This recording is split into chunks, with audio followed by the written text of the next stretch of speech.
Hailing from the Jersey Shore and raised as athletes, the Airey Bros have always shared a passion for physical culture, athletic performance, and human optimization, always striving to be the strongest versions of themselves, mentally, physically, spiritually, and emotionally. Along the way, they've met some pretty amazing humans and have had some pretty epic adventures. The intention of Airey Bros Radio is to showcase these amazing people and the impact that they've had on them, and to share tips, tricks, and hacks so that you can win each day, every day. You're listening to Airey Bros Radio. Be there or be square, because it's all killer, no filler. I miss a culture in which people, are open to the free exchange of ideas. They will, engage in a concept really deeply and use critical thinking, and they don't view adversarial viewpoints as some enemy to be crushed and destroyed. I don't know, it's disheartening in terms of like human nature. And believe me, I get it. Like there's this duality to human nature, and there's the Dionysian and the Apollonian, and there's, rage and rationality, and all these things are part of us. That's part of what we are as human beings. I mean, I'm the kind of person that likes rigid formality to like, that's the way I achieve discipline, is to have a routine. The part where I have to say, my views do not reflect the views of my employer. I think everyone feels this way. They feel like it's the apocalypse, Is it the apocalypse, or is it an apocalypse of our own creation? How do I live a life of creative expression and also have some sort of financial stability? Because I lived like a long time and basically just in poverty. I mean, this is Edward Tyndall, and you're listening to Airey Brothers Radio. What's up, y'all? This is Airey Bros Radio, and this is episode 95 with Ed Tyndall. You ready, Prince? You kidding me, Richie Rich? We got one of my favorite teachers on here to see what he's doing, what he's been working on. You better believe I'm ready for this episode of Airey Bros Radio. It was great to catch up with Ed. It had been a while, almost a year, right? Has it been? It's pretty much like a year almost. Close to a year, yeah. And yeah, like we mentioned in the episode, ran into him sometime in the spring, I think it was. It was before COVID. It was before COVID, but it was nice. It was a nice day. But yeah, always great when we can reconnect with Ed and have a conversation, catch up, see what he's up to, what he's working on. And like we also said in this show, it's just our platform is a great excuse to talk to really cool people for an hour and a half, 2 hours, and have amazing conversations and just learn more about leveling up, how people are, what their creative process is like, what people are doing to stay sane. Just connection. Always a pleasure to have an awesome guest like Ed.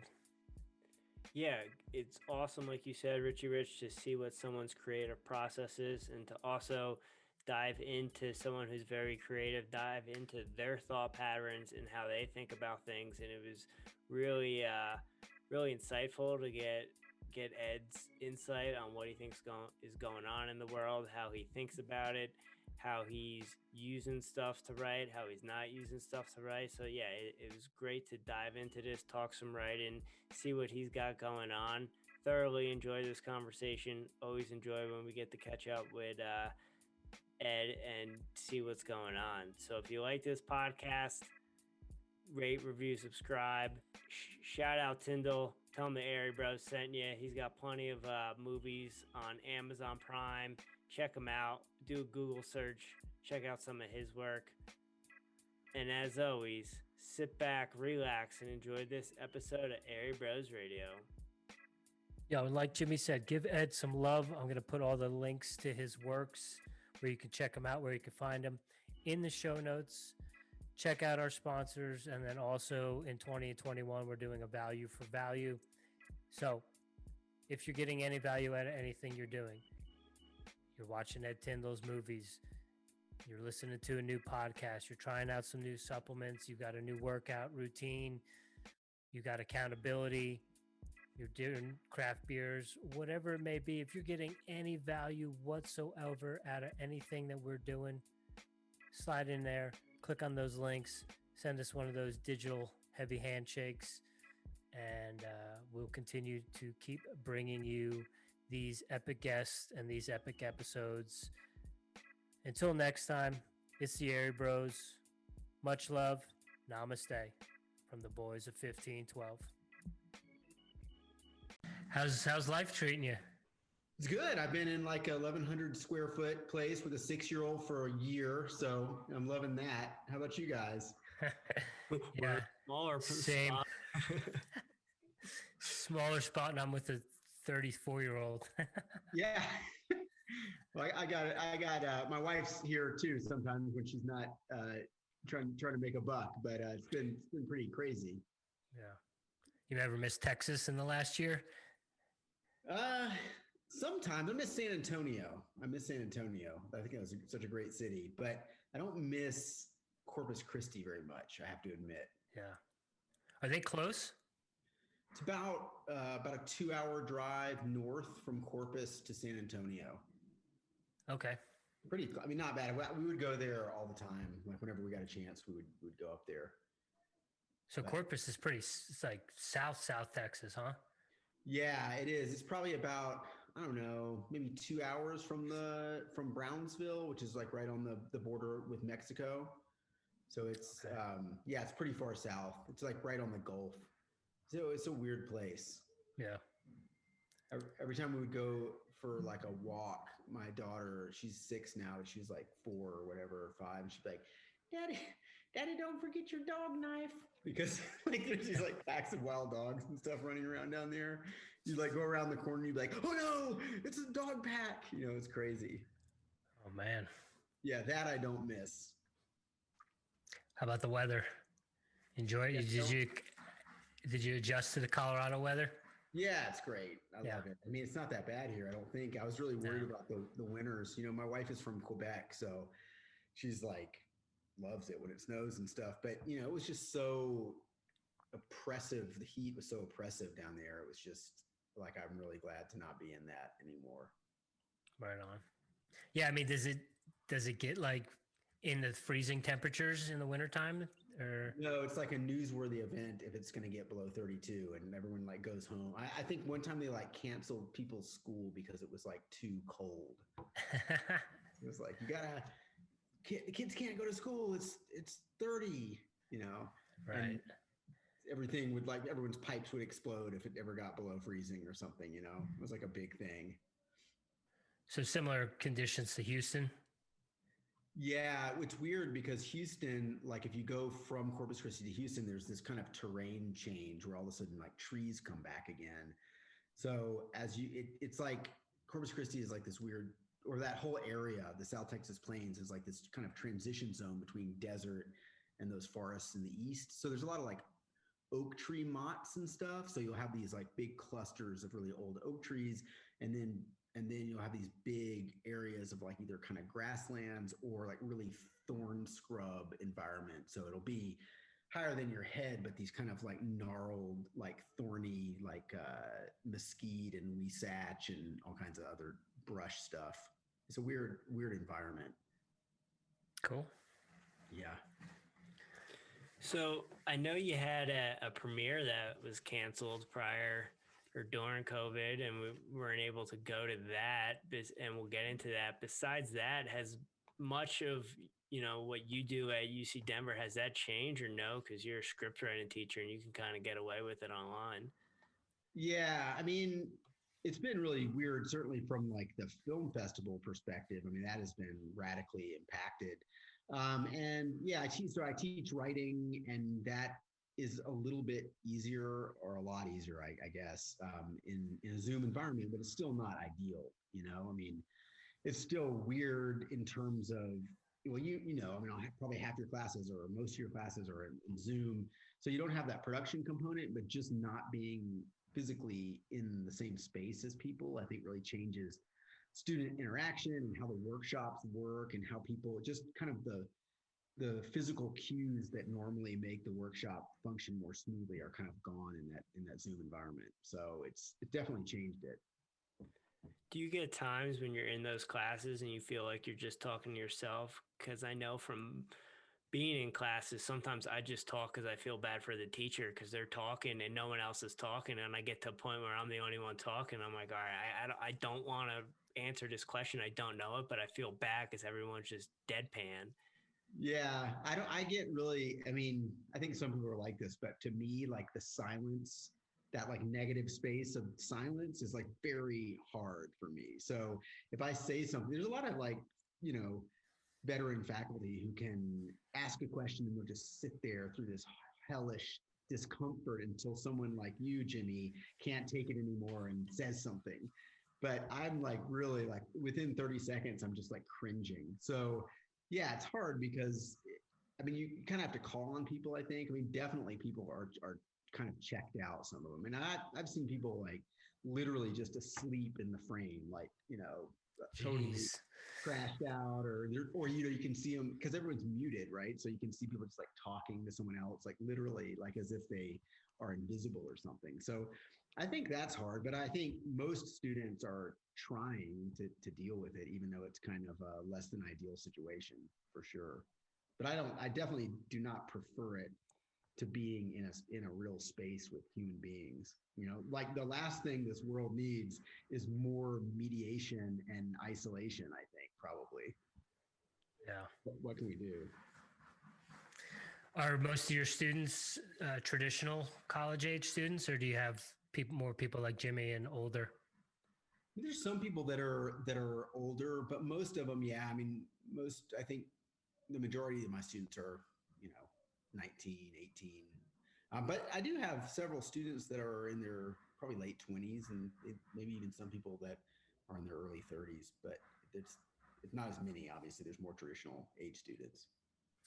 What's the feedback you're getting from those people? Are they stoked to be doing what they're doing, or would they rather be in person as well? Yeah, it's hard to say. I mean, the only really metric I have for that is class evaluation content. So we just went through a full semester online. I think people prefer to be in person. I mean, it's easier, right? I mean, it's like a much more convenient to just be able to like whatever, walk across your room and turn something on and be doing this. But I think everyone feels like they're losing more than they're gaining from that. I think. I mean, the cool thing is I think people have realized that we can span some of these distances in terms of bringing people into a classroom environment that normally would not be able to be there. I mean, you could tap a filmmaker who's in Los Angeles or somewhere else and do a Zoom session in the future and bring them in. And I think that everyone will be a lot better at working in an online environment for those types of things. But, I think the advantage of being in college is really the social experience and being able to explore Denver and like going to the art museum and like living this kind of vibrant life. And we're all just stuck in our little like boxes. And then when we do meet, it's like this, and it's just not the same. I don't know how you all feel, but that's how I feel about it. I feel the same. I am over being on Zoom. I was over it before it started. Yeah.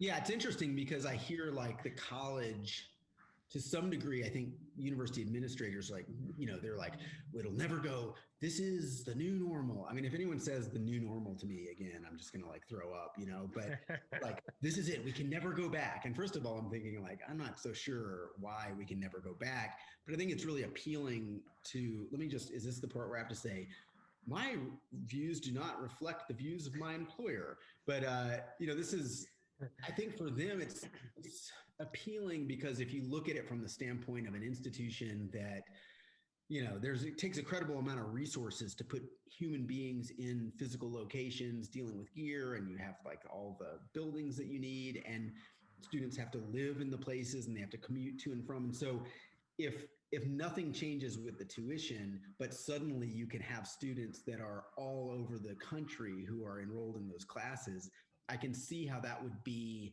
a very, seductive concept. And I do think I do think that there is something to be tapped in regard to that. But I also think, it's not ideal, and I don't think people prefer it. I think we have enough of this kind of mediation of engagement in the world that we just normally live in. So I think people a lot of times crave being in those environments because, the classroom is one thing, but just all of the, unlooked for things that are tertiary to that, I think you can't really quantify their value, and they just organically come out of people coming to a place and being together, and then what spins out of that, it's totally different. So my point is a very long-winded way of saying, I hope that this isn't kind of the ticket to jettison into cyberspace for all eternity in higher education. We'll see, but Yeah, I agree with you 100%. I just miss being able to go ask a question after class and not have to worry about my Wi-Fi connection if it's glitching in and out, and I can get my point across. And it's the little things that you take for granted, the ability to work with other people, or the ability to ask someone what they think about someone or think about what you're doing. I'm not a text person at all. And the fact that all communication now is through email, through text message, I am not a fan of it at all. I understand we got to do what we got to do, but I am definitely ready to go back to being in person. And I lucked out this semester pretty much. I have 2 on campus every class, and then the other 2 are hybrid. So I feel like I'm going to get to work a little bit more in person than on Zoom. But I understand having to kind of, last spring was like figure it out as you go, because it never happened before. I think teachers now are kind of more set for it because we've been on for 2 semesters now. Yeah, totally. And the thing like you're describing about communicating through text message or communicating through email is so labor intensive, and it's not actually as efficient or as effective as in-person communication. So in workshop environments, it's like,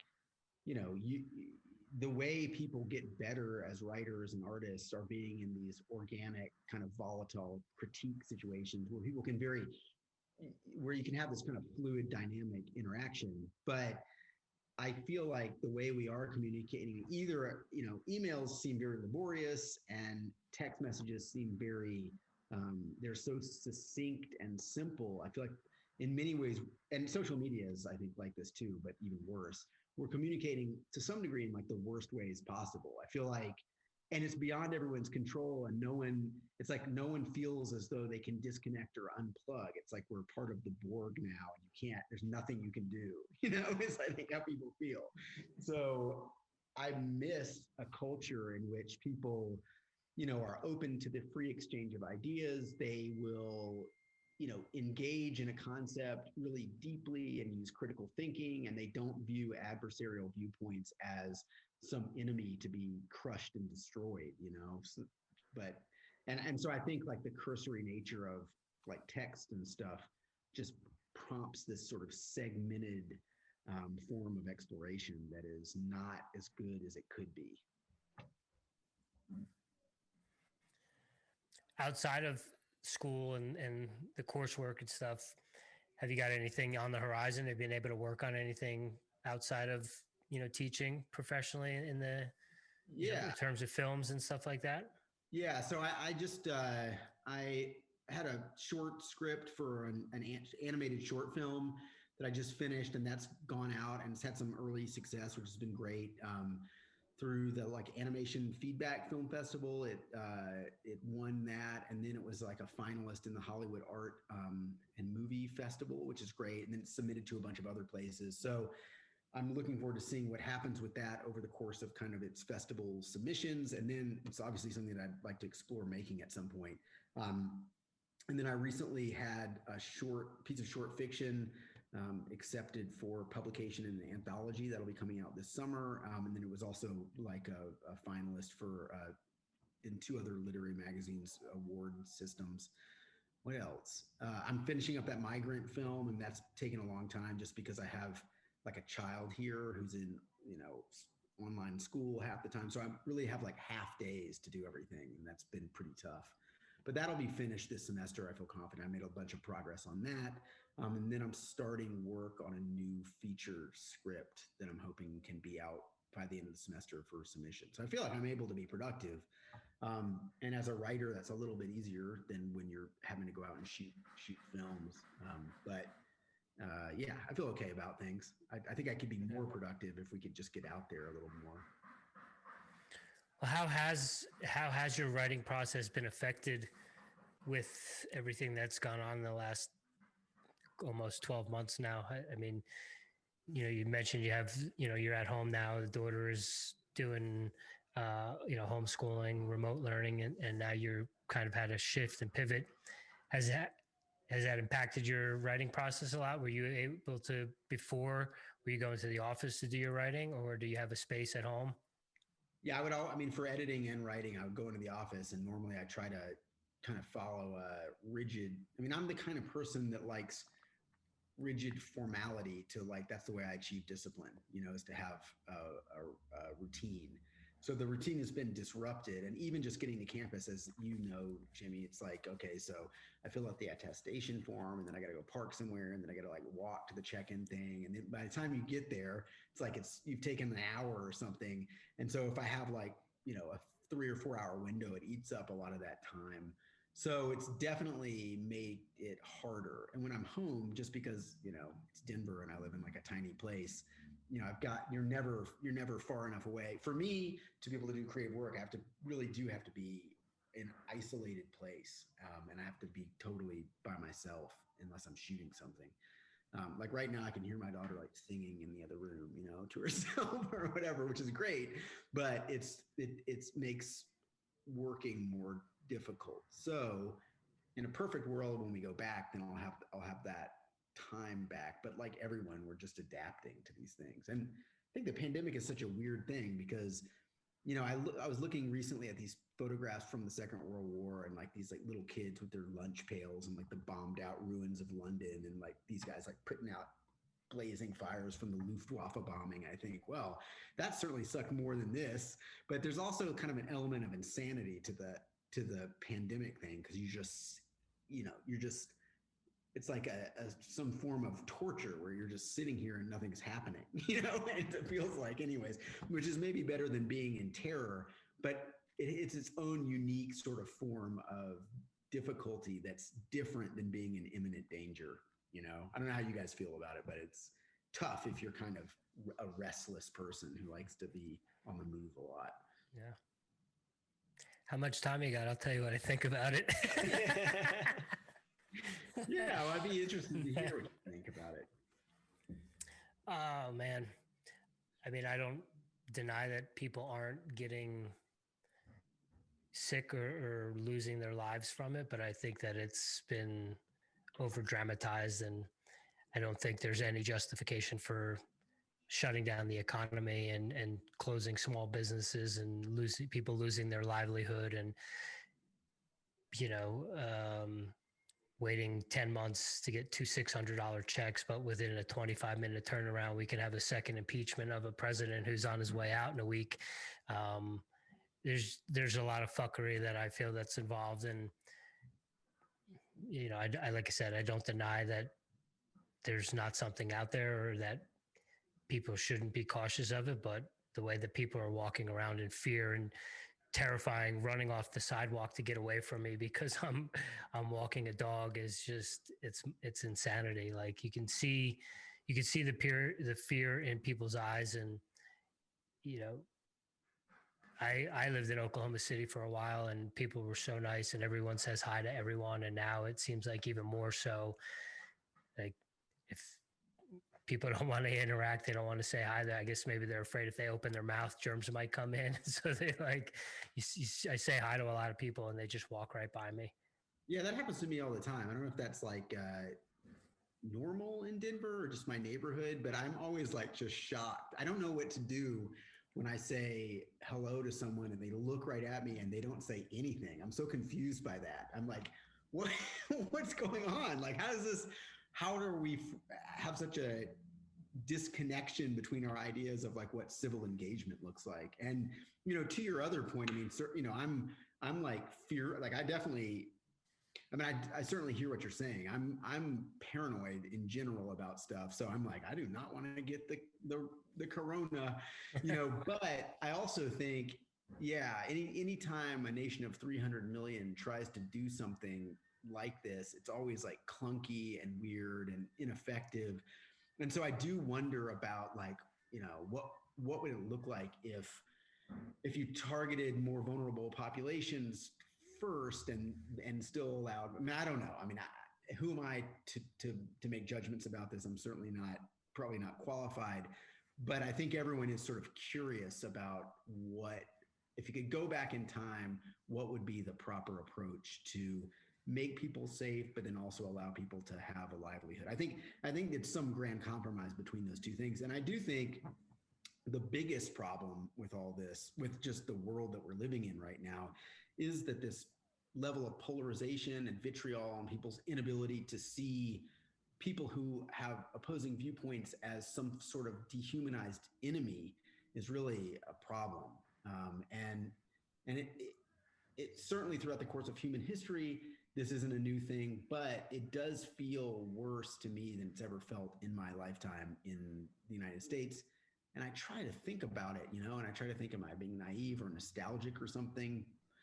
Something about the way we communicate and the way we live, I think, has definitely made it so people on both sides of the political spectrum are truly dehumanizing other people. And I've just never seen it like this before.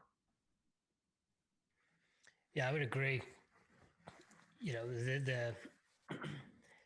The way people may have felt about certain politicians in the past, I don't think it was ever escalated to the level of hatred and disgust that we've seen, in the last 4 years. So it's really weird. And I think also just computers and social media, and again, taking away that face-to-face interaction, people become a lot more bold and brazen with what they're comfortable with saying or directing at someone else. Yeah. And, they call them, keyboard warriors or keyboard samurais, where people are so comfortable to, say you suck or you should die or everything you think is wrong. And they're comfortable with it. But if we were interacting in public together at the coffee shop, chances are you're not going to voice those same opinions about me or towards what I think. We might have a more engaging conversation than just, saying something that, oh, you're blocked or you know what I mean? Like there's some people out there that spend half their day just blocking people. Yeah, I was just talking about this the other day. I mean, it is really, it's really interesting how whatever that like layer of mediation, the way people engage, it makes me think like, is it causing something new and unique and strange to happen?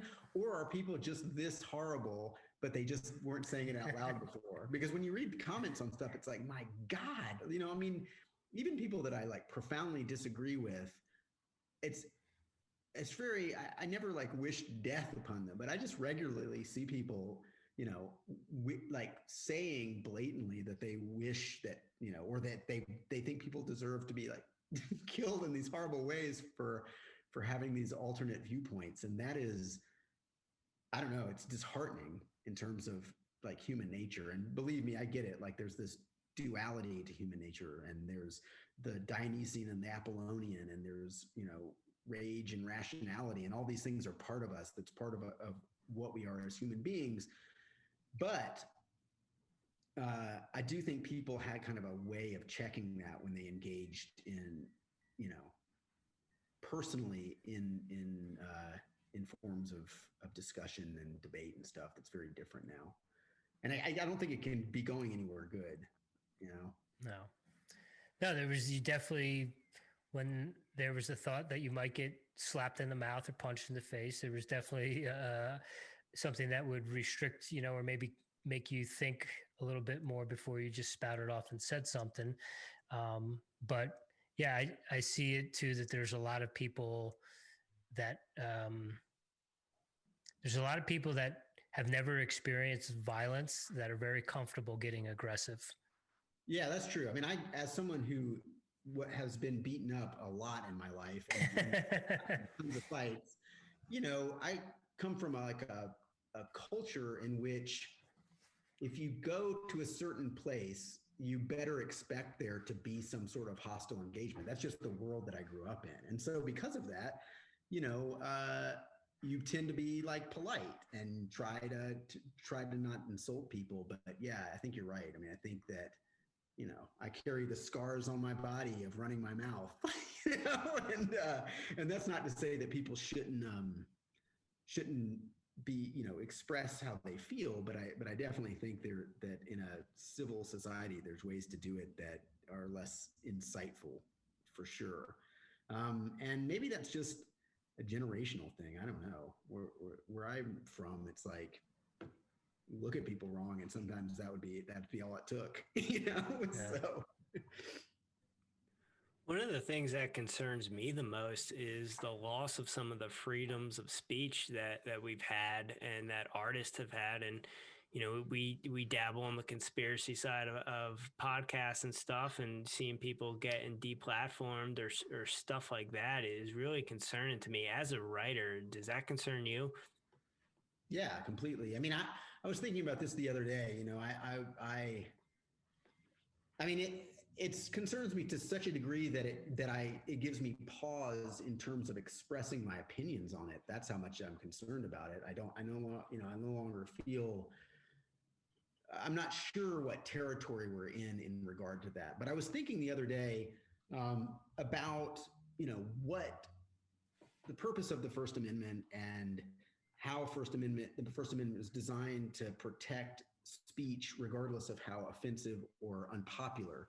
And I was thinking about, like, you know, America in 1859, what were the targets of, you know, the idea of that speech was somehow inciting things, or that we had to, and I understand the arguments, right? I understand the arguments for quelling speech that somehow immediately results in some form of violence. Like, I completely understand that. But I was also thinking about what happened to the abolitionist papers when, you know, in the southern United States, the law of the land was basically a slave aristocracy. And so what were the targets of limiting free speech? They were the abolitionist newspapers, and they were saying that those papers who were advocating the freeing of the slaves were literally advocating for insurrection and violence. And so just thinking about the purpose of the First Amendment in terms of that, and how what is beyond the pale in society now is not beyond the pale in society later. And we look at kind of the arc of justice being dependent on, you know, both good ideas and bad ideas and offensive ideas being able to be debated and talked about and discussed in a public exchange of free ideas. Yeah. So to answer your question, I'm definitely a huge supporter of the right to speech, even if the speech is unpopular. It doesn't mean I don't find certain speech reprehensible and disturbing and vile, but it also means I recognize that, you know, who is it that is making the rules in terms of what people can and can't say? I think if you're going to have a free society, you have to open the door for people saying things that are truly offensive to you. And the best response to that is to put forth ideas that are better than those ideas. That's my opinion. Yeah, I've heard Joe Rogan mention it a lot lately, where he says you don't combat like hate speech by canceling it. You combat it by having better speech, better thought processes. It's because it's the same thing as when you're a kid, when you're growing up. You know what I mean? If you just tell someone don't do this, and you ask why, and then they smack you. You know, you get punished for it. It's like, well, I want to do that a little bit more. So by trying to cancel these things and banning certain things, forcing it underground, I think is almost going to give it more notoriety. You know what I mean? That's probably true. And I mean, I'm certainly sympathetic of, you know, why it's so painful and difficult to hear people say things that are, you know, truly offensive to my sensibilities of justice and equality and all of these notions. But I think I am fearful, and I think history bears this out. The idea that if you deprive people with bad ideas of the ability to express them, you do radicalize them further and you drive those ideas into the shadows, and that's where the ideas become even more dangerous. So I agree with that, you know. Yeah. I mean, I think obviously one of the founding principles of the United States is this idea of freedom of expression. And as artists, that's one of our great protections, because artists are always pushing the envelope and holding up a mirror to society, and, you know, and asking people to look at their own fallibility and look at where, you know, and we have to do that to ourselves, say where are we looking at things in an unfair light, and what are we doing? What are we doing that maybe is in contrast to the ideals that we're professing? So if art is always safe and art is always something that everyone can feel fine about, then we've basically eliminated art from our culture, I think. For our other podcast, we go and we watch older movies, and we've been on a Harold Ramis kick, and we were watching Caddyshack in the summer, and going back and watching that, you can't make that movie with some of the stuff that Rodney Dangerfield says and some of the way he treats people. You can't do stuff like that. And I'm not saying that that's right, but that stuff is funny, and people are like that out there in the real world. So why hide that or pretend like it doesn't exist and kind of use that to educate people and entertain them at the same time? Those days are gone. And I would never have thought that, you know, growing up, that stuff that I was seeing in 2005 that you could never reproduce again down the line. I always thought it was different with how stuff ages, but now stuff doesn't age very well, and you can't even watch stuff and talk about it in certain groups, which is crazy to me. Or, you know, you watch it on television and it's completely edited and changed. Like I never thought in my lifetime we'd be going backwards with speech. Yeah, that's a good point. I mean, I'm certainly not, I don't have a PhD in critical studies or critical media studies or anything like that. You know, I'm a humble filmmaker who tends to try to explore the world in kind of these forms of minutia from my own experience. So I guess what I would say is that I think you're right that society is changing faster and faster and faster and faster. And so what might have taken, 70 years before to become unpalatable for people, that might happen in 3 years now. And it's a good question. Like, what are the ramifications on a society in terms of this like rapid acceleration of social mores? I'm not sure. The law is designed to change very slowly. And I think our country's political process is designed to yield these kind of grand compromises between radical ideas, but that's not true in terms of what's acceptable socially. So whether or not something from 1985 should or shouldn't be intolerable, I don't think I can answer that question personally, but I do think it's worth thinking about how that rapid acceleration pits people against one another in some way. I think that's a good point.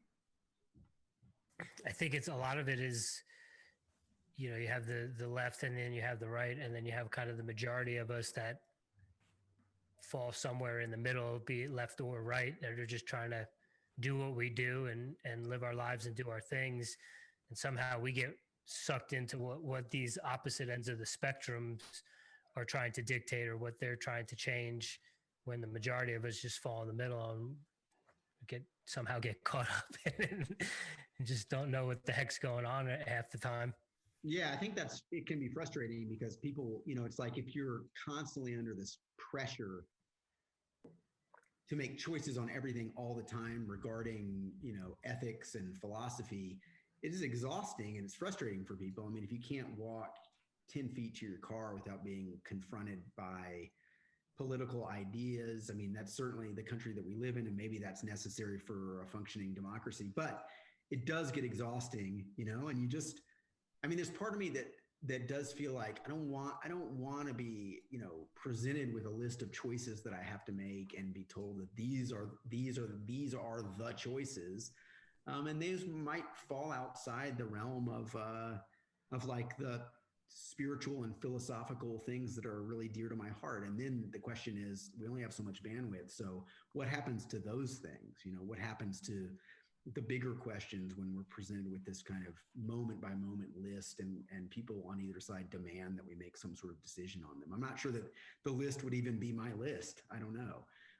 So I do think if you keep people just constantly, you know, what's funny is I think everyone feels this way. They feel like it's the apocalypse, you know?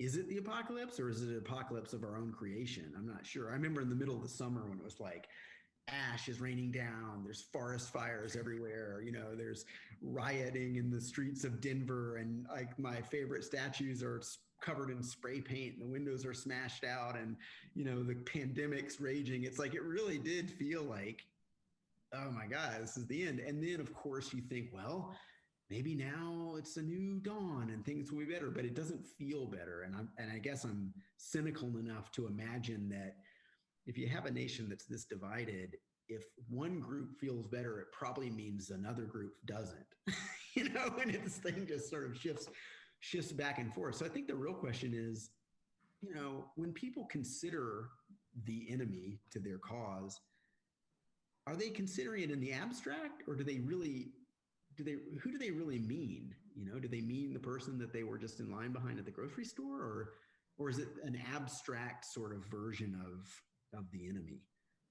And I think this kind of harkens back to your original point of, if we were in a coffee shop having a discussion, we would probably act very differently. We might be able to find common ground, or realize that we had common ground much more quickly than we can kind of in cyberspace, in which I'm just writing a paragraph of vitriol to respond to the previous paragraph of vitriol or sentence of vitriol.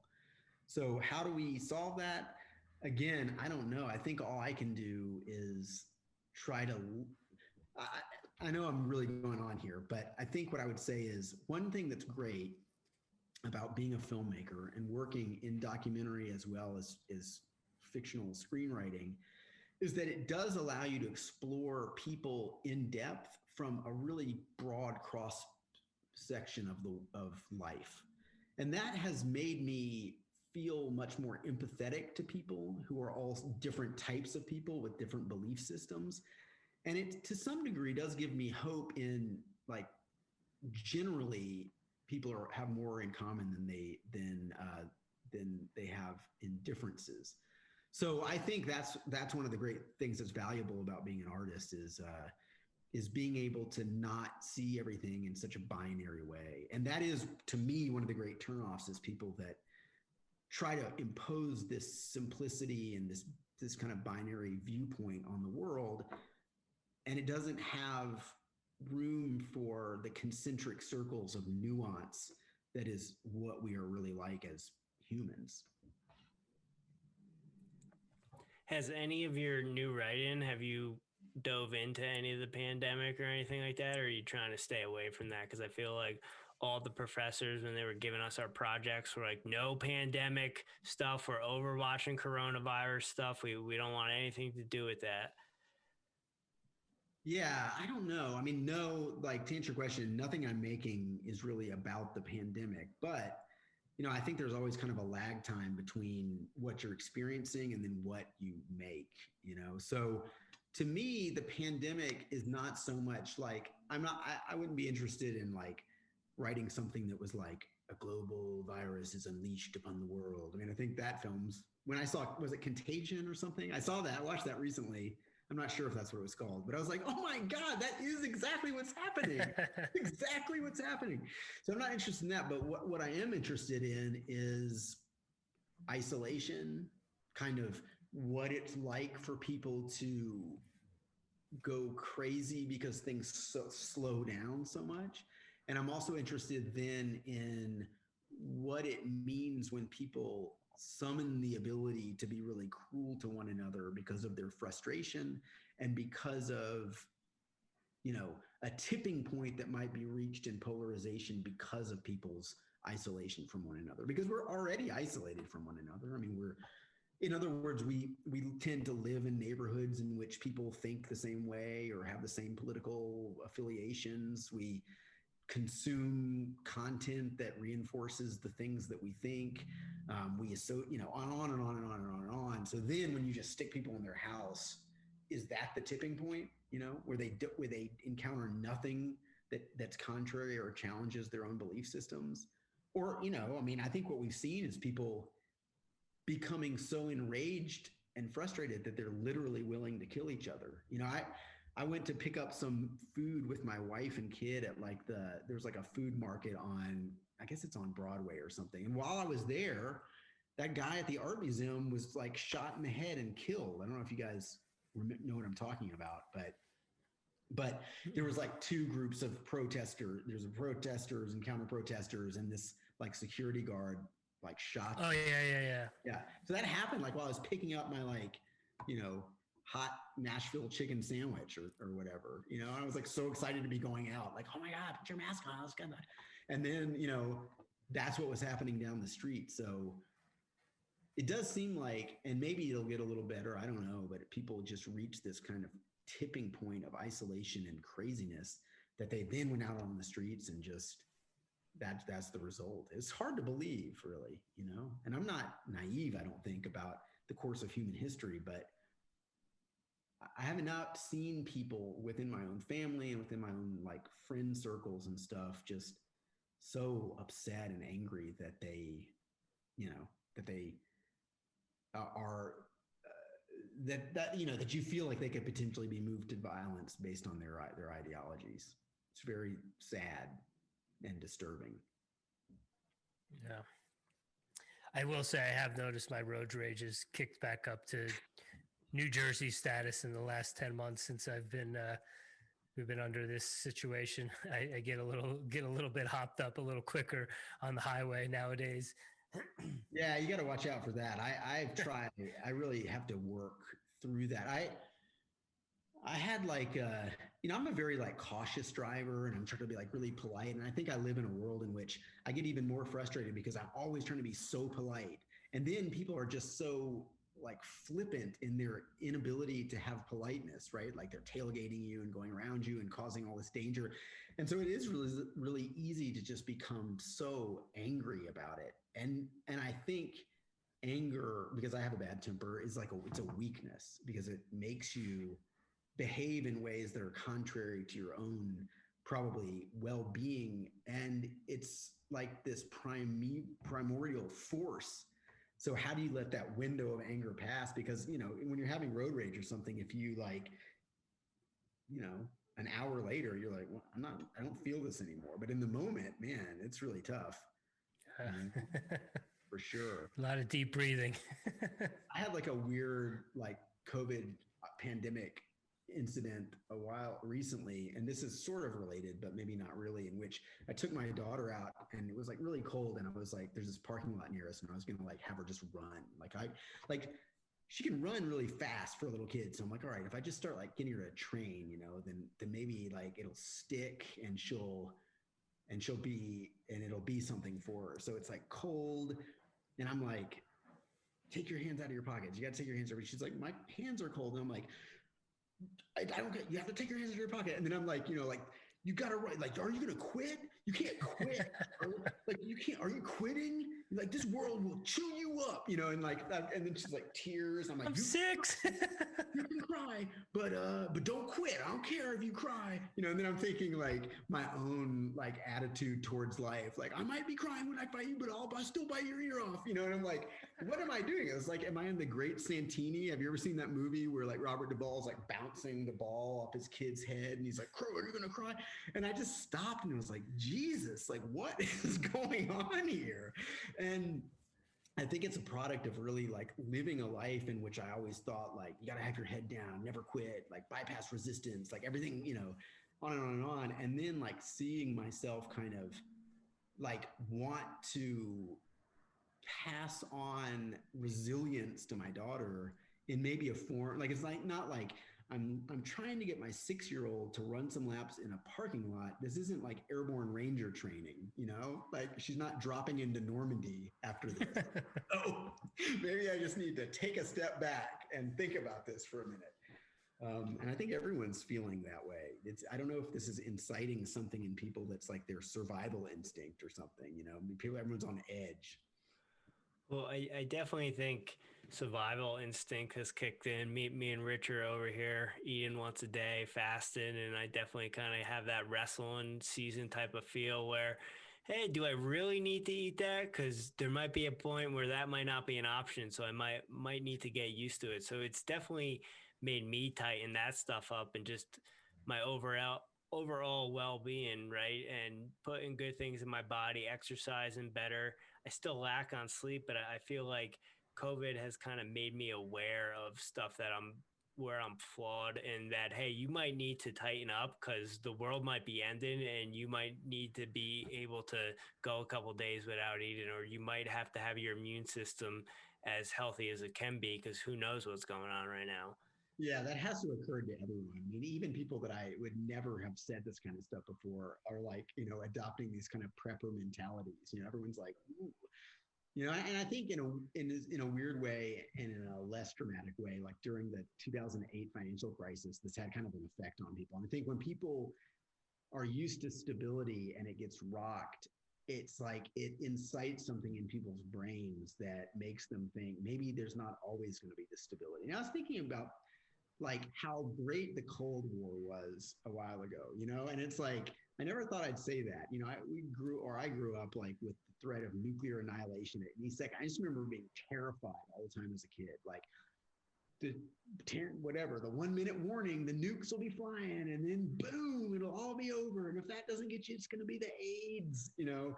And but now I look back on it, and I'm like, wow, those were pretty great times, actually. You know, yeah, take me back. Yeah, it took me back to the nuclear annihilation threat.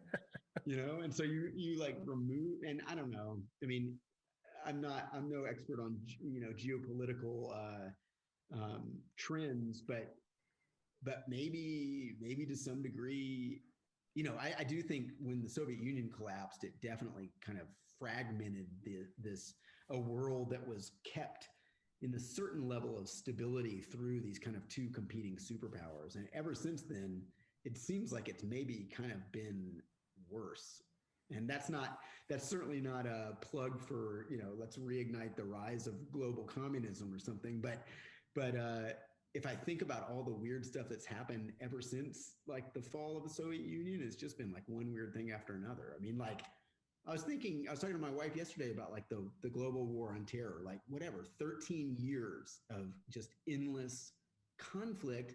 And then like, if you ask someone like, are we still in the global, like no one even knows. Like I just remember it was like an aside when they withdrew the majority of troops from Iraq. They like did it at dawn real quietly. They just drove out. And I was like, shouldn't someone say something about this? Like what just happened? Is it over? I don't know. You know, and so, you know, so maybe we're just living in uncertain times, and it's a product of, you know, a transition from one order to a different order. Maybe that's what's happening. Who knows? Again, I'm just a simple screenwriting teacher, so I don't know. But it's good to have these conversations. Yeah.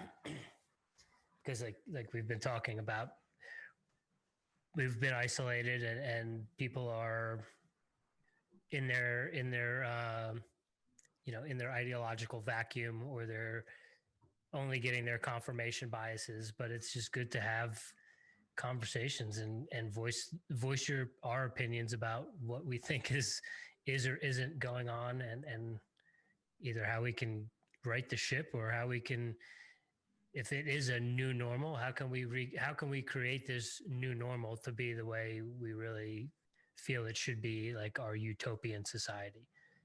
Yeah. Not what someone else is telling us the new normal should be.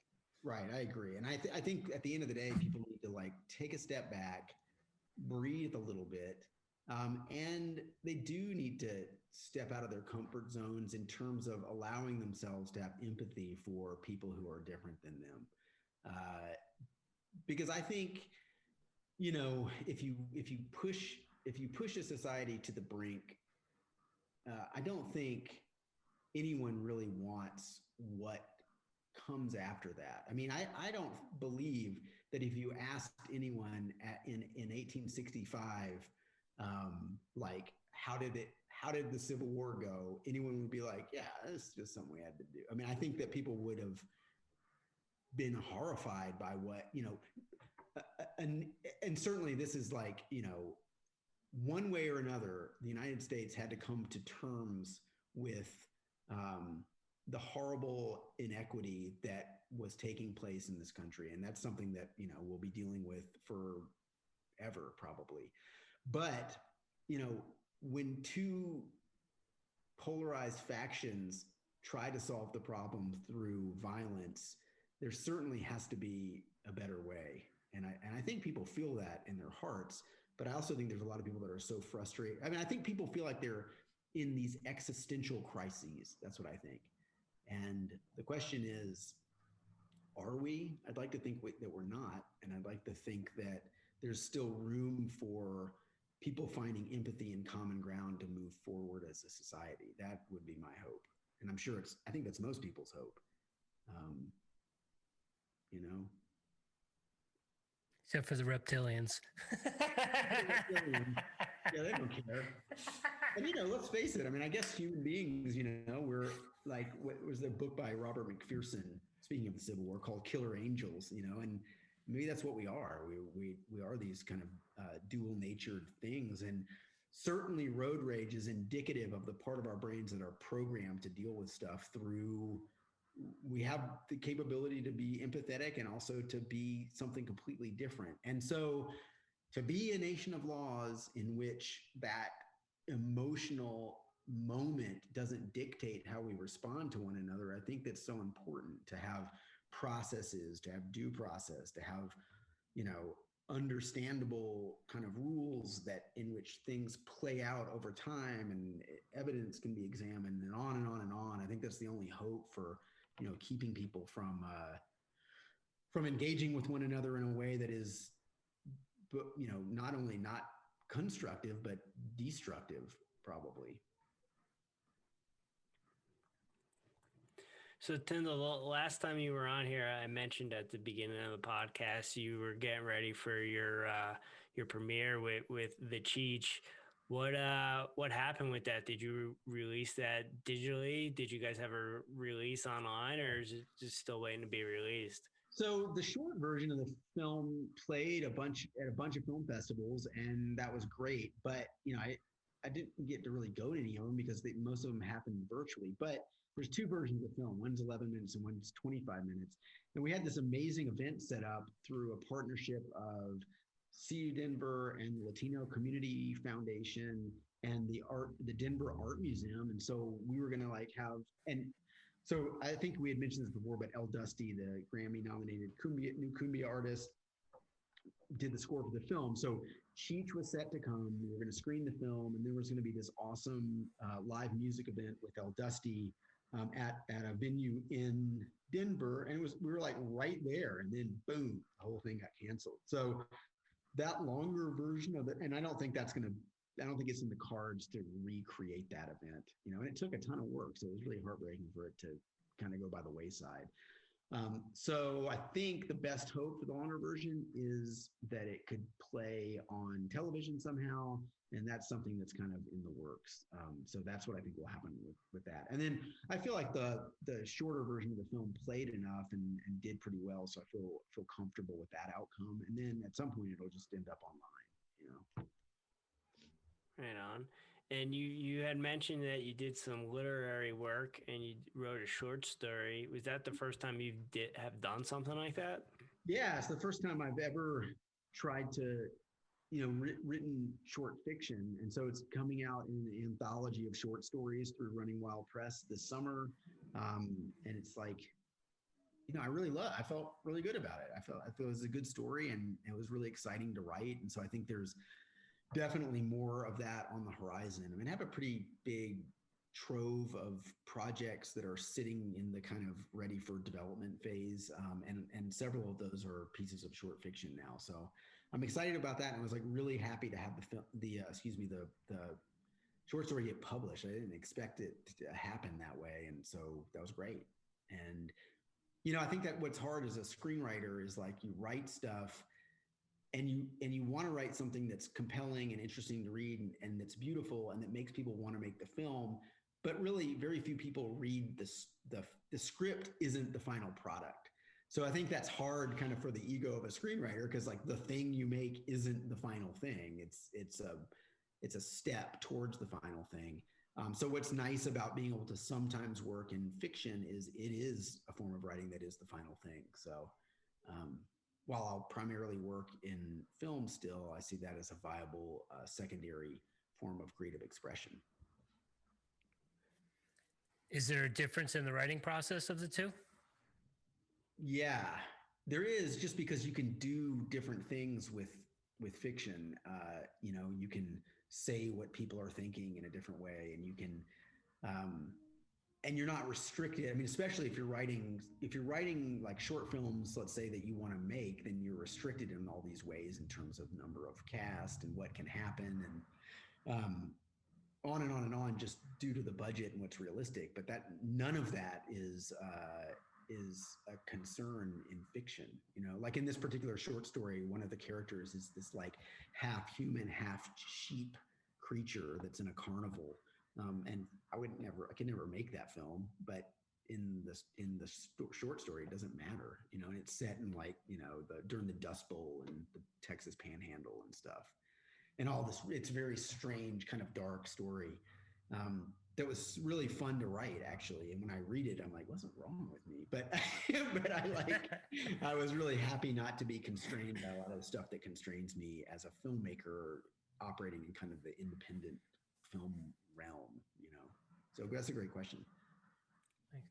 So when you're writing this crazy thing, is there one thought versus the other of like, oh, maybe this could turn into something, or I'm going to go further away from it because I know it's not going to be created and can go really into the fiction side of it? Yeah. So like, in other words, could it be adapted into a film at some point? Like as you're writing and going through the process, are you thinking in terms of like how this could be adapted into a screenplay, or is it just completely off the table and you're just focusing on the fiction and the story itself? Yeah, I was just kind of, it was inspired by a poem called The Sheep Child by a poet named James Dickey. And I'd always like really loved his poetry. And so I just wanted to write. It was inspired by a lot of other stuff too. I mean, some of it was inspired by a documentary that I made called Where is Medicine Mountain, Texas, in which I went up to Medicine Mountain, Texas, which is like this ghost town, and like was with this old woman when she climbed this sort of mountain that the Comanches had used for like sacred ceremonies. Anyways, I think the film Where's Medicine Mountain, Texas is online somewhere. But I just wanted to write it as a story that was kind of milling around in my head. So I didn't really think about any sort of crossover between it and film, Cool. Thank you. Add on to that question, when you're writing, is your mindset that you just want to get the story down on paper, or do you try to take out who's reading it, who's it for, so you can be as open as possible? That's a great question too. I mean, I think if you were working with a Hollywood studio or something, then that would be a huge question, which is like, what's the audience? What's the demographic? How do we market this? What's the, what sort of story appeals to the broadest cross section so that we can make sure we make as much money as possible?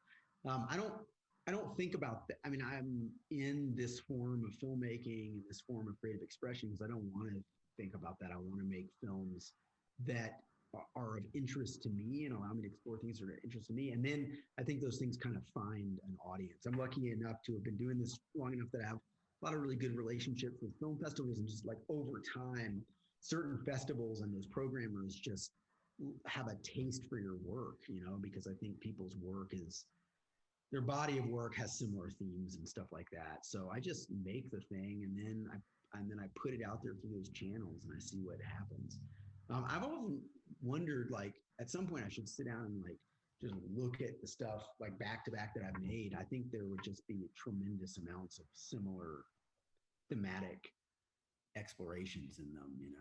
I know that there would be. So I think I think artists work through, like they might explore, it's like a painter painting the same thing in 20 different types of light. I mean, I think we do that. We explore something again and again and again, and then we finally move on to the next thing, and we explore that again and again and again through these different forms. And notice that watching movies, the movie Groundhog Day has probably been made about 10 different times in different settings. And when we were watching it, I said to Rich, I'm like, this is 50 First Dates. This is exactly 50 First Dates. They took it right from Groundhog Day. And even in my own writing and stuff, sometimes I just see the same kind of themes or same kind of things coming up, just putting it in different spaces and stuff. And it always something I bang my head against the wall about. It's just like, this is the same thing I wrote the last time, or same thing I was thinking of. I'm just putting it in a different place. And sometimes I feel like I just need to walk away from things to kind of get out of a certain mindset to something fresh. Yeah, no, I mean, I think that's true. I mean, let me give you an example. I made that short film, The Good from the Bad, which was a short film version of my feature-length script, Foul Furious, and it was about like the same migrant story. And then I'm finishing a documentary on like migrant deaths in South Texas. That's 3 projects in a row that are dealing with the same, almost totally the same subject matter. I'm sick of it, but I had to do it to get to the point where I'm ready to move to something else. I mean, that's just how it goes. I think that's just part of the creative process, and sometimes you don't even know what's happening, So I think that's what's great about operating in the sort of film that is like not so commercial, is you can have the luxury to explore things in a different way. Now, that's not going to make you rich and give you so much financial security in the media industry, because I think at the end of the day, if you're in the industry, you don't have the luxury of making stuff that is nuanced and appeals to like small audiences that are esoteric. You have to make stuff that justifies the budget and makes a profit and stuff like that. But for now, Jimmy, I think what I would say is that's the great thing about being in film school, is you can be close or connected to your pure artistic expression in a way that is like noble and helpful and important to you as an artist. And later you can have to deal with some client or some investor that needs the budget to recoup and make a profit for the risk that they've taken to invest in your movie. And when you're writing a script, do you write it in script format, or are you just kind of writing it out and then go back and put it in Movie Magic and, do the interior, day, time, and everything like that? Or is it just kind of you're writing in what's coming to you? I do like exactly what I have you all do in the workshops. I mean, I literally write as detailed as a step outline as I can. I usually spend a long time on the outline, and I'll get the outline perfect, and then I'll go in and write the draft. And the truth is, like, I hate the process of sitting down and writing. I mean, the outlining process is easier for me, and I think it is one of the most important parts of writing. I mean, it is writing. But what I want the outline to be so tight, and want to believe in it so much that then when I put kind of the flesh on that superstructure, then it's going to work. So I write the log line, and I write the outline, and then I write the draft, and then I revise the draft. But many people aren't like that. I mean, some people just start writing and they go all over the place. One of my really good friends, that's how he writes. It drives me crazy because I'm like, want the structure and the rationality, and I want to see it work on the page before I invest the time, but he just is like, I don't know what I'm writing. I just started writing. And then like 47 drafts later, he gets there. And I don't know that either process gets you to a better place. I just think it's a different method. But I think in workshops and stuff, it's a lot easier to start out with that outline and be like, this isn't working because I can see that there's no, the second act doesn't have these progressive complications. And I don't understand how you can see it so clearly, but when it's a full-fledged script, it's a lot harder to see the problems. Yeah, I really like doing that outline, because for years, I have notebooks filled of stuff that will probably never see the light of day, just because it's scribble all over the place and kind of what's flowing out of my mind. But the outline has, especially for school, has helped me kind of just put the foundation, and then, you know, put everything inside of the house, you know, after I have that foundation. And I just wanted to thank you for helping me kind of writing and just giving me confidence in writing, because I've always been a fan of writing. I had a wrestling coach at a young age tell me to write everything down. Richie told me at a young age to write, you know, had me start writing goals down. But I've always had problems with spelling and just kind of making stuff coherent. And you kind of just gave me the confidence to get out of that mindset and put down what I need to put down, edit it, make it more coherent, make everything make sense. So I just appreciate you giving me confidence in that, in my writing, because like I said, I've always enjoyed writing. And one other thing I wanted to tell you is, I don't know if you remember last spring, but when we had the documentary pitch, I wrote it on sports performance and microdosing. Yeah, and, so awesome. And HBO probably like a month ago just did a whole piece on Real Sports on microdosing and sports performance. And one of the guys that we actually interviewed, I didn't have him in your outline, but we interviewed him in the summer. He was actually in that. And I was just like, oh man, this is what I wanted to do. But now HBO just did it. Yeah, that always happens though. So don't feel bad about that. Every time you're on the brink of a project, so are 50 other people. And if it's a good idea, it's a race against time. So I think that's just justifies the value of the idea that you had. And so I really appreciate, and I'm happy to hear that the writing courses have, you know, given you an ability to move forward with that. I mean, I'm in the same boat. If you look at, I mean, I write stuff down all the time, and I literally, my handwriting is so weird and terrible. I don't even know what it says half the time. And I look like, as I'm writing, like my mind is doing one thing and my hand will like make the wrong letters. It's so weird. I mean, I should pull out an example. Like you would have no idea what it said, and neither do I.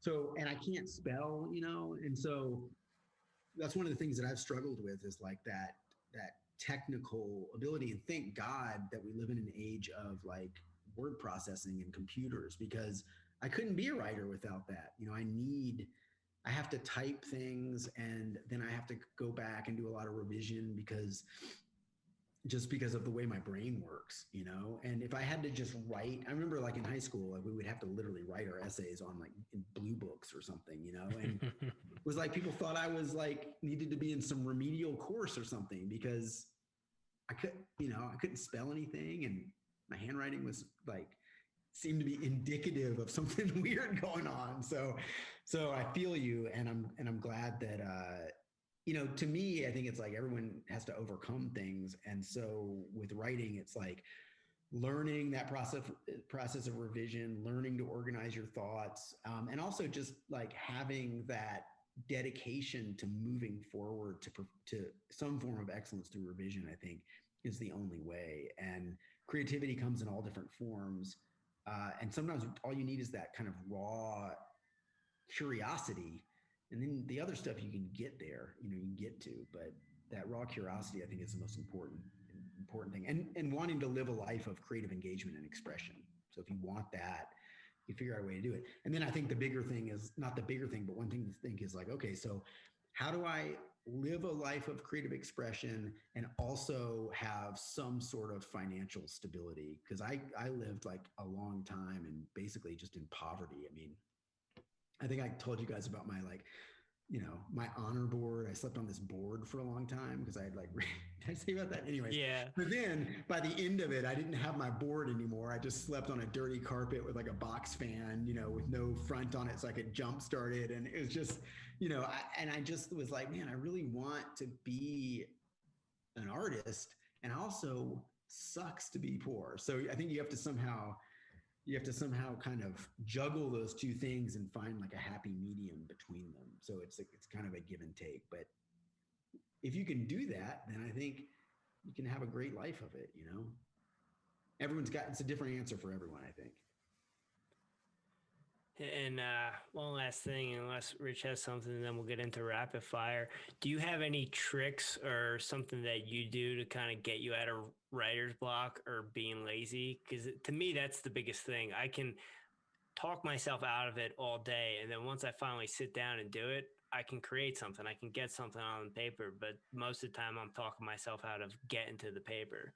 Yeah, I'm the same way because I literally hate sitting down and starting to write, right? So, but then when I do it, it usually works out. So what I would say is a couple things, like, and I was just listening to this podcast called Script Notes with, I can't remember, John August.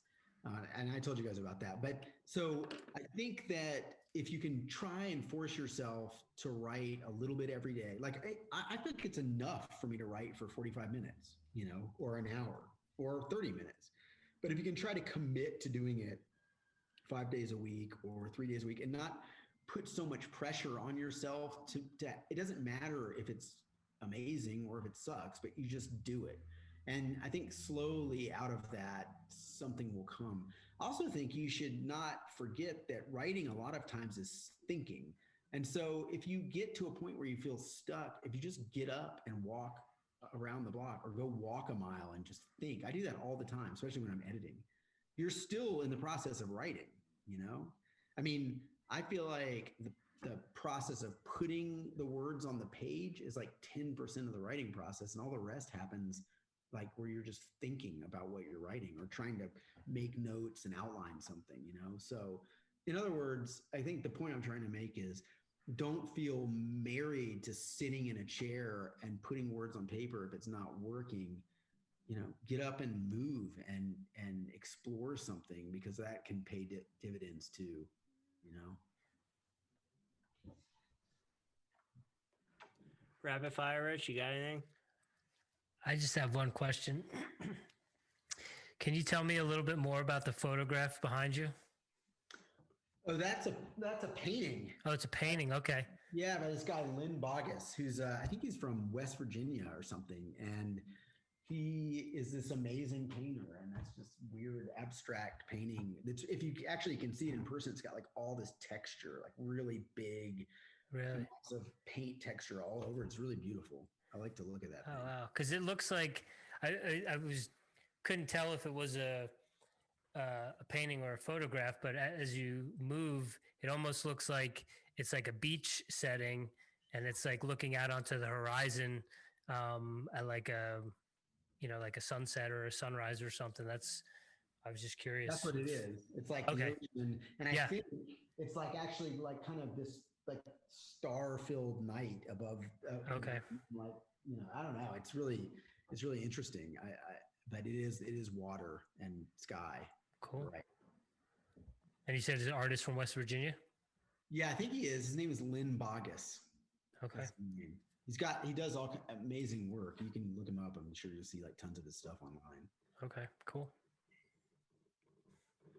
So Tyndall, I don't know if any of your answers to rapid fire have changed in the last year, but we'll find out to see if you changed anything during quarantine. But are you a coffee drinker? Yeah, I have a problem with it, and I'm like trying to stop. I have coffee with me right now, as you can see. And I drink the hell out of some coffee, and to excess. And unfortunately, my wife got this like crazy coffee maker, and then there's like a coffee roaster down the street, so it's just made it worse because it's like fresh roasted super coffee. What kind of coffee do you like, and how do you brew it? So the place I go is called Kaladi. Have you guys heard of that before? They've got some like special like roasting system, and they get stuff from like all over the world, and they bring it in there and roast it. And so when you get it, it's like could have been roasted within like 5 hours. So it's like super fresh. And then my wife got, I don't know what this like coffee machine is, but it makes this like frothy, amazing coffee, like grinds it, right? You know, so now I feel like I've really made it now. I'm finally where I want to be. I can't, you know, because I used to drink like Folgers crystals out of a canteen in cold water, you know, that was like my thing. So yeah, I just use that thing and drink my coffee, and whatever Kaladi has, I'll just try different things. Nice. Yeah, we often joke about our, you know, of how we've made it by enjoying the simpler things in life. You know, it's not about having a Rolex or having a Tesla or some other kind of car, but the quality of our beans matters, the quality of our water that we brew the coffee with matters, and then with this other podcast we've been doing, we watch movies and we drink craft beer. So it's like the quality of our beer has leveled up quite a bit since the old days. So it's like, yeah, we are rich. We've got really good coffee and we're enjoying life. Yeah, that's kind of mostly all you need. I mean, I used to just drink like 98-degree beer out of the trunk of someone's car, like bait shrimp that I was fishing with, and my beer being the same cooler, and like fish guts, and I didn't care. I was like proud of that, Yeah, it's like a badge of honor. With being at home and everything, do you have you added anything, or what is your kind of daily ritual? How do you get your day started? How do you show up every day and try to be a stronger version of Ed Tyndall? So I get up at when I first got here from Texas, I was kind of like a person who had just like washed up from a shipwreck. I was pretty broken, I think, So now, and there's kind of a long story behind that, but now I'm getting back to myself. And even though the pandemic is happening, so I get up at like 5 a.m. And that gives me, because I'm here with my kid, that gives me like an hour to be alone, and then like 3 days a week, I will go out after I wake up and I'll like try to just like walk for like 20 to 30 minutes. Then I get back here, and then once my kid gets online, I'll either go in. My wife, we're sort of splitting half days, so I'll either go in and edit, or I will have to, if it's Tuesday, Thursday, work on classes. And then at the end of the day, when she gets out, I usually try to take her outside and like go to the park and stuff. But and so I'm managing to like get some weights in, to like get out and start like moving, and then also get work done every day, even if it's kind of a truncated version of that. And so that's all very positive. Nice. What are you listening to right now? Music, audiobooks, reading anything? Any movies you're diving into?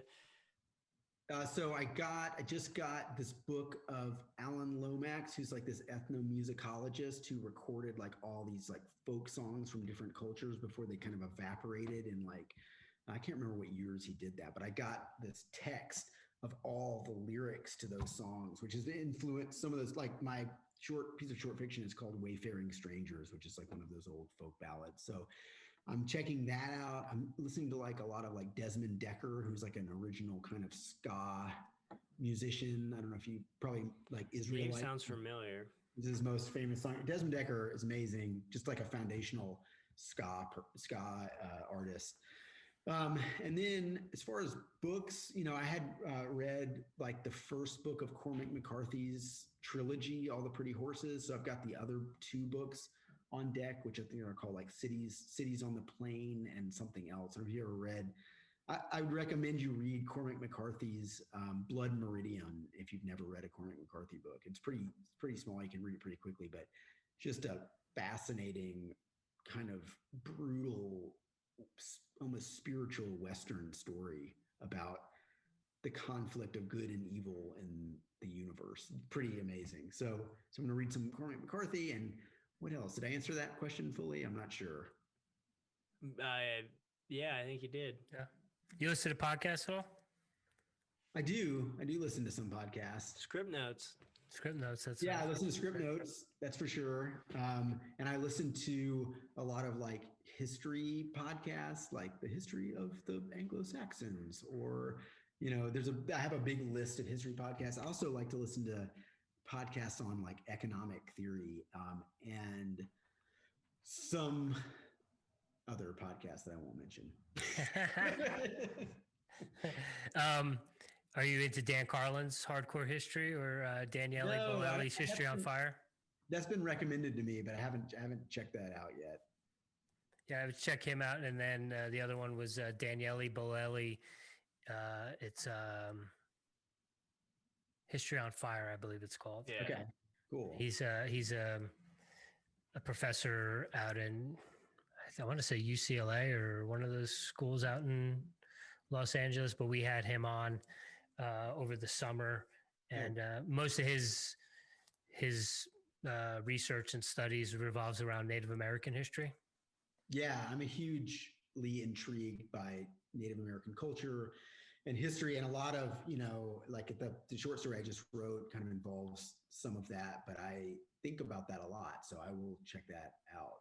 And I'm pretty excited about like having access to all the like Plains Indian culture stuff that's happened around here. I mean, some of that was in where I was in Texas, but there's a lot more of it here, so I'm pretty cool. Yeah, I've been taking a little bit of a deep dive the past week or two into the Apache Wars. Yeah, so I was just listening to there's like an American Legends or something podcast, and they were talking about the Apache Wars, and then also like Red Cloud's War. They had like a trilogy series on both of those, and so I just listened to those like a week ago or something. It was okay, right on. Yeah, the one I was. I think I saw the one. It's Legends of the Old West. Yeah, right, exactly. Yeah, that's. I'm just finished up the Apache ones, but did the Red Cloud one before that, and then I saw that there's some Wyatt Earp stuff in there too. Yeah, and like Bill, I have this like documentary on deck about Billy the Kid's grave, because on the way here we just happened to punt it randomly. It was so weird, and so really curious about like and so there's it's in the middle of nowhere, but there's these little like row of houses nearby, and I wonder, and the people have left like bullets all over it and like cigarettes, and they had to put the grave in a cage because people kept like stealing the tombstone. Oh wow, super weird. But I mean, the Billy the Kid story, I think they have part of that on there. I think it's really interesting, that guy, I think he did. Jim, didn't he spend some time in Leadville? I'm not sure. I just thought it was Doc Holliday. Oh, Doc Holliday. Okay. Yeah. But he was basically involved in like this kind of corrupt conflict between like cattle ranchers and these people that controlled the state law and government and stuff. And so he's kind of more of a sympathetic character than people think, I think. And do you have any favorite conspiracy theories, things that you find yourself going down a wormhole on YouTube late at night that you just have to know the truth or want to know the truth of something? It could be the pyramids. It could be, I think we talked about the pyramids the last time. I think I'm disappointing in that regard to both of you, because I'm the exact opposite. I don't want to go down. I'm too scared to go down that rabbit hole. I just want, like, I was thinking about the release of, the Pentagon or whatever, of like all these unidentified flying object footage. And I'm like, I don't want to know. I just don't want to know. Like, I don't need that right now. So I just don't want it to be even weirder than it already is. So yeah, I think I kind of steer clear of that stuff, but I mean, it's definitely intriguing, and many people that I'm friends with are fully engaged with that stuff. So yeah, maybe in the future it'll still happen. All right. We'll get you on here one time with your tinfoil hat. Yeah.